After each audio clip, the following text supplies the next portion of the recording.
welcome here back to Chick-fil-A in Cicero, 7916 Brewerton Road in Cicero, New York, the first Chick-fil-A in Central New York. And of course, we are here for another edition of The Light Between Us on Wake Up Call with Dan Tortora in our partnership of many years with Chick-fil-A Cicero and owner-operator Szatkowski. And so I am very excited for what's about to come to me off screen, and on screen I have Dan Hamon. Dan, how are you?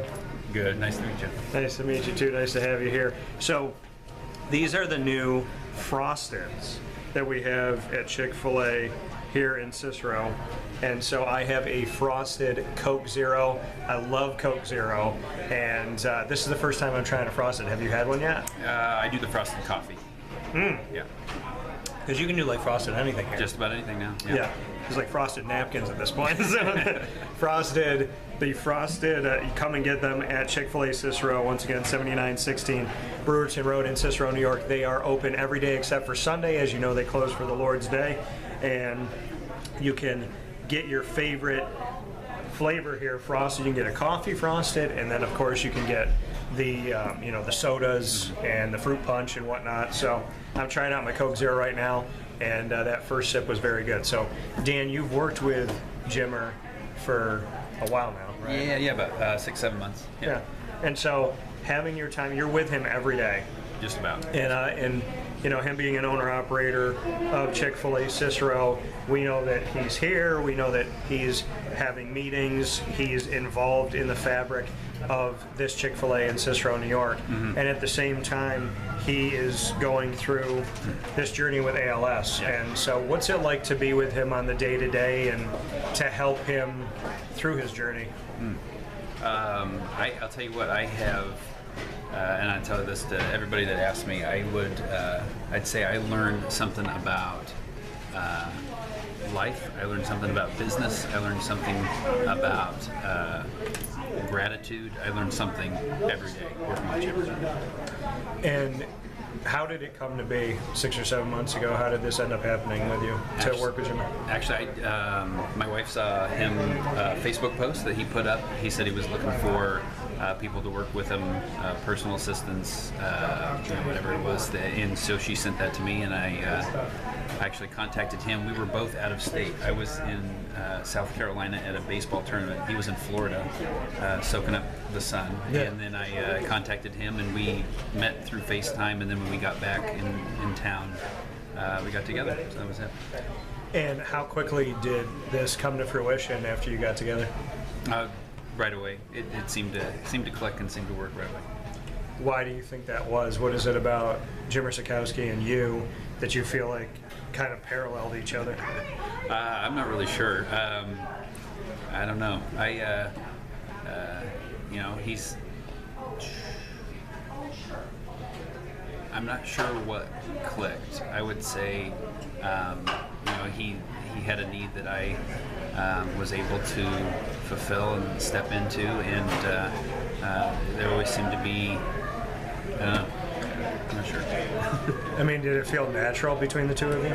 Yeah, I'd say so. We have a similar taste in music, which is always something we can talk about. Okay. I married into a Bills family, so that was that's. Yeah, that was a prerequisite. Did you know that? Well, I wasn't sure if I knew I would be driving the van around, and so yeah. At least I had at least one Bills shirt that I got when I got married. So yeah, and Jimmer's right off camera, so I know he can hear us talk about the Bills right now because I can see him smiling. So what's it like to drive the Bills mobile that he has? Around here, not bad, especially this time of year. We're doing okay. Driving it through Detroit a few months ago, that was a little iffy, but yeah. I mean, and you got what, Jim Kelly on one side, Josh Allen on the other? Yeah. Do you have, if you had to pick between the two of them, do you think one is better than the other? Oh gosh, I couldn't pick between the two of them. You don't ask me that question. So you married into a Bills family? Yes. Are they like diehard, avid, like wearing their colors on Sundays? All the time. Yeah, okay. Yeah. That's Sundays it's church, lunch, bills. That's how it goes.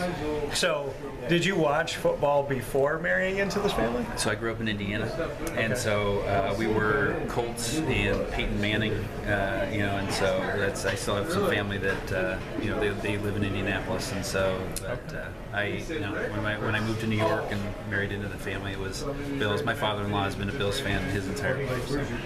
All right, what can you say about being around? I mean, you have it when you're home and you have it when you're with Jimmer, so home and work is all Buffalo. It's all Buffalo. What's it been like? It's there's always something to talk about and always something to cry about. Yeah, and it gets emotional. Hopefully good things to come for Buffalo. Yeah. But, you said that you and Jimmer connect on music. Mm-hmm. So what is when you're having conversations with him, what's the go-to band or individual that you guys really like to talk about? I'll tell you, just about anything. Of course, I grew up 90s rock. He's got a little into 80s and 90s, but Pearl Jam is probably one of those that we can connect with. That's one of the common ones we have. Yeah. Do you have a favorite Pearl Jam song? Oh gosh. Like if you could only listen to one for the rest of your life. I couldn't just listen to one. Sorry. Yeah, no, I mean Pearl Jam definitely is one that is a fan favorite and does get talked about a lot.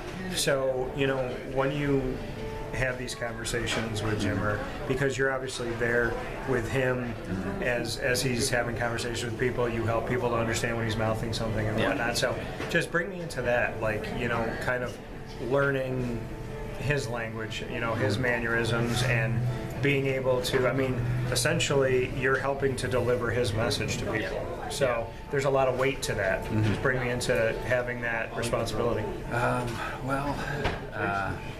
Being able to spend the day with him and be with him and see what makes him tick, what he's passionate about, everything from music to business to people. You get to learn his voice.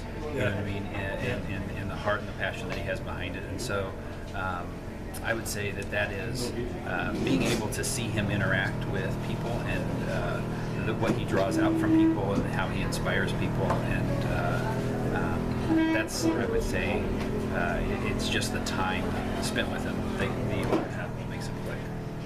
What have you learned about, how would you describe his personality?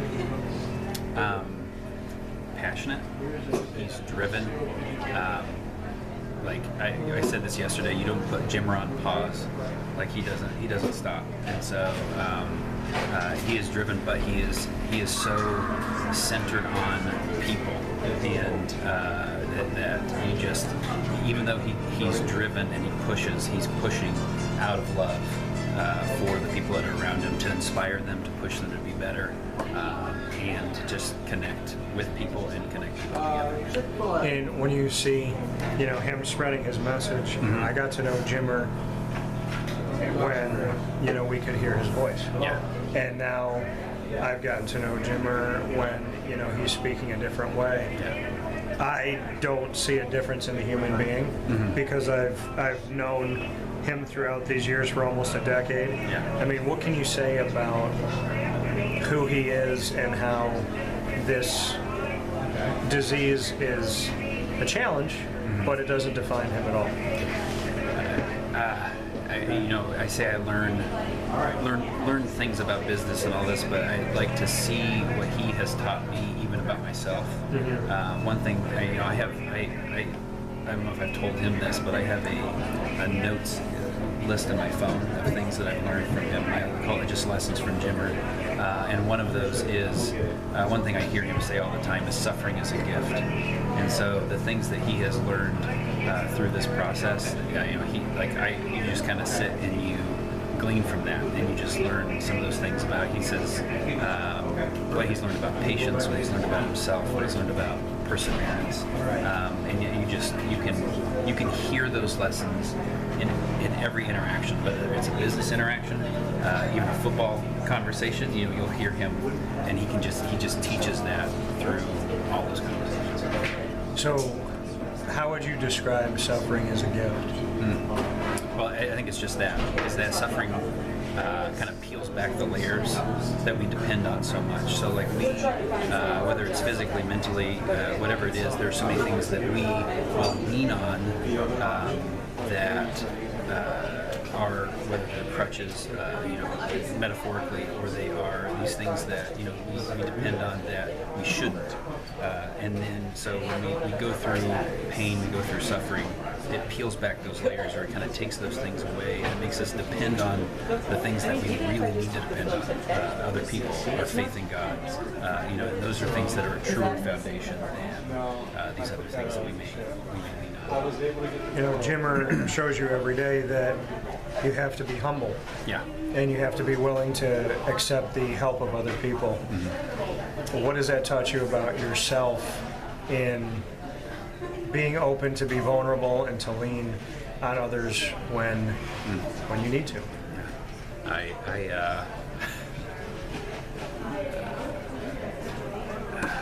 have. It's not only for myself to be able to ask for help, because so many times we get so prideful, we get so thinking that we can accomplish everything. We fill our, whether it's our schedules, or we fill our plate so full with all the things that we want to accomplish, we want to get done. But it takes humility to be able to ask for help with that, and that's also something that I'm teaching my boys, is not only to be able to ask for help, but be willing to step in, and if you see a need, to fill a need, and especially with their brothers, because sometimes they're a little hesitant to help each other out. That's just how it is. But and one of your sons works for Jimmer here at Chick-fil-A Cicero, Nico. Yeah. What's that like, that you work with Jimmer every day and Nico also does? Yeah. It's fun. It's fun to have that connection, because I started working with the people here at the restaurant before Nico did. But Nico has always, ever since Jimmer moved into town, Nico's been wanting to work here, and he's like, I want to work for Chick-fil-A. I want to work for Chick-fil-A, and he hit the ground running, and he got right into.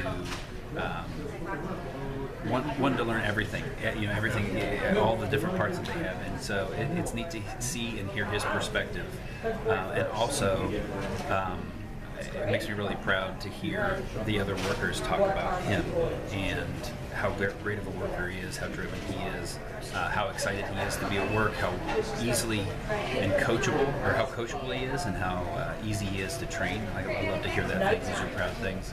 I guess one of the proudest is that just 2 months after he started working here, he was voted for Team Member of the Month. So, oh, wow. Yeah, that was proud dad moment. Yeah, and I mean, you said as soon as Jimmer came into town, he wanted to work at Chick-fil-A, wanted to work for Jimmer. Did he tell you why? I'm not exactly sure. We ran an ice cream shop down the road, so we eat a lot of chicken during the summers when we would drive by. But every time we would come in, I mean, Jimmer would greet us like he was there. He was always there, and he'd greet you with a hello. He was always welcome. It was like you were coming into his house. And so, and my wife is she's a teacher. She's taught preschool, kindergarten, first grade. But she's brought groups of students to the restaurant, and Jimmer has shown these kids all throughout the restaurant, giving them tours and all the kind of things. And the kids still talk about it. But Jimmer, he still talks about that being one of his favorite field trips that he's ever been a part of with some of those kids. So. Well, and you see with him, like he gives, whatever this, whatever ALS has challenged him with, he still is intentional with his conversations, who he talks to, and how long he talks to them. He still is when they're hiring new team members at Chick-fil-A Cicero, he's a part of that. He's sitting with his leadership team. He has never lost his essence. What does that teach you about in the middle of suffering, in the middle of the storm? Yeah. He is still giving to other people. He's trying, he's working, and like I've said, and I can say this is one of the sure things I know in life. He's been the exact same person to me for the whole time I've known him. Yeah, I know that it definitely gives perspective to so much in my life. All the things that you deal with from a day to day. I mean, they can be small things, they can be big things, but to be alongside him every day really puts it all into perspective, to where you can, it gives you kind of that courage to take that next step. It gives you that kind of muster up that strength to see the strength that he musters, because I know that it's taken a toll, not just physically on him, but I know mentally and emotionally and spiritually he's fighting battles every day. And so and I find it a privilege to be able to walk alongside him, to not just be that physical strength, but also to stand beside him for emotional and even spiritual help, to pray alongside him, to be with him all the time. How do you know God better through Jimmer? Again, it's about perspective. So when we hear people's testimonies about what God is doing in their life, like I have my own view of what God has done, and because I can see him, I've experienced him, and what I've seen him do. And then when I hear these other testimonies, it just gives you a different perspective on the depth of God's sovereignty, his power, his grace, his presence with people. And then to see a story like Jimmer's, to see his faith so strong through that, and even strengthened through that, it gives you such a bigger picture of what God does every day and what he continues to do and what he can do in people's lives. So how would you describe your faith, kind of your journey you've had personally?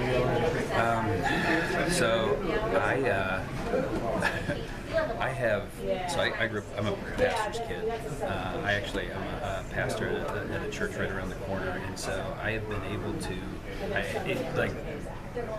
the past year working with Jimmer is one unlike I've had. Like it's definitely different, and I think that I was talking with one of my pastor buddies, and I think that one of the things I told him was I think they should include in seminary working in a position like I am. And my buddy, he works in hospice, and so I said these are two areas I think that the pastor should always work in, because it gives you such an insight into the depth of human pain and human suffering, which also shows you the depth of God's strength and God's grace.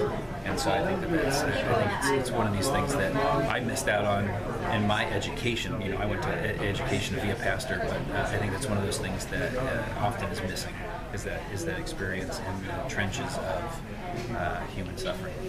It's funny that we're having this conversation right now, because I sat with my priest yesterday, and I talked to him about what I've kind of suffered through. Yeah. And then he gave me a prayer on humility, and he said, "You're not going to like it, because it literally takes everything away."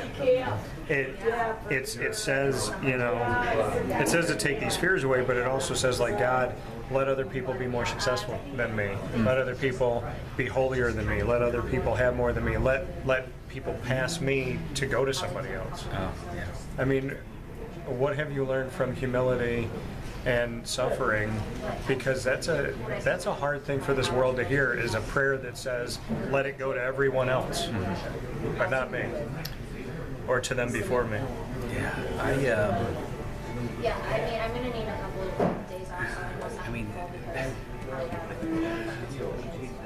There's so much. I try to think of all the lessons, all the things that I have learned. I mean, there are so many things I could pick out about humility. Everything from driving the van around when Dolphins fans drive by or whatever, to even because people are here to see Jimmer, and I'm merely just I'm his voice, I'm his hands, I'm his feet, and so to be even in that position to where it's his words, maybe my voice, but people are just there to see Jimmer. You know what I mean? That's a lesson in humility that I've embraced, and I absolutely, like, you know, I point that to where, as a pastor, I am simply, it's God's words, simply my voice, you know, and I pray that I can be that vessel for people, you know what I mean, to be that connection so that they're not hearing my words. Him, you know, you talked about him needing to rely on other people. I think that is, that somebody so influential as Jim is. You see him in the community, you see him with his workers, his teammates, his guests. He's so influential, yet at the same time so dependent. Yeah. And so I think that is, like, we think that those things can't go hand in hand, but he portrays it, he lives it so beautifully. Yeah, I guess going off of that, why does humility mean that you don't care about yourself? And why is humility important? What's the adage? It's not thinking less of yourself, but just thinking of yourself less. And so I think that it's not it's not deprecating. You're not putting yourself down. It's as Paul says in the letters. He says, you know, that you look into the interest of others above your own. And so I think that's the key with humility, is that you're outward instead of so inward. You know, we are trained to look inward at all of our own problems, all of our own downfalls, all of our own, even our own good things. We're trained to look at ourselves, but if we were to look out and see the needs that are around us and see to fill those needs around us, I think that's where humility thrives, and then I think we thrive through that. Final note here from you, Dan. Yeah. You said you've been a vessel and a voice for Jimmer. What do you want to say to Jimmer? Oh, you're not collecting. As a voice back to him. Oh, okay. You're just hearing it. Thank you, Jimmer. Thank you for the opportunity to learn. Thank you for your example. Thank you for your heart, your drive, and I also thank you for the opportunity that you give people like me, but also like my son, who has the opportunity to see your drive, but also the opportunity to grow, not just in business, but in interpersonal skills, in life skills, working here.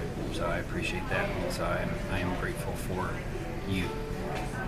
A great message in today's The Light Between Us, on how we walk beside each other as brothers and sisters, part of a greater family of God. Dan Hamon, myself, Dan Tortora. Make sure that you are with us every month in The Light Between Us, proudly presented exclusively by Chick-fil-A Cicero on Wake Up Call with Dan Tortora. And as I always say here on the show, God bless, no stress. Do your best. We'll talk soon. Take care. Thanks, Dan. Thank you.